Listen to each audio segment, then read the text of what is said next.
So hello everyone, আমি ত্রয়সী। তোমাদের কাছে সব ভিডিও শেয়ার করেছি, কিন্তু আমাদের পাড়ার সরস্বতী মাকে শেয়ার করা হয়নি। তো দেখো সবাই কত সুন্দর না ডেকোরেশন করেছে, আমাদের মা সরস্বতীর মুখটা কতটা সুন্দর। তো এখানে আমাদের পাড়ার দাদারা সবাই পুজোর জন্য ফল টল কেটে রাখছে, পুজোর জন্য সবকিছু জোগাড় যন্ত্র করছে। তো আমরা তো আরেক জায়গায় পুষ্পাঞ্জলি দিয়ে চলে এসেছি, যেহেতু এখানে একটু লেট করে পুজোটা হবে। তো এদিকে পুজো শুরু হয়ে গেছে।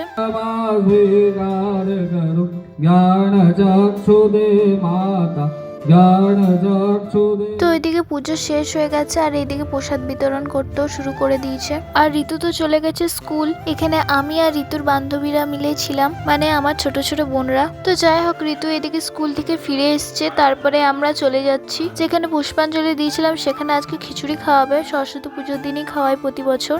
আর আমরা সেখানেই যাচ্ছি সবাই মিলে। আর আমাদের ছোট্ট সোনাকেও নিয়ে এসেছি, কারণ আজকে মা অনেকটাই ব্যস্ত, সারাদিন রান্না বান্না করছে একা হাতে। তো এদিকে দেখো কতটা ভিড়, আর আমরা আদৌ এখানে জায়গা পাবো কিনা কে জানে।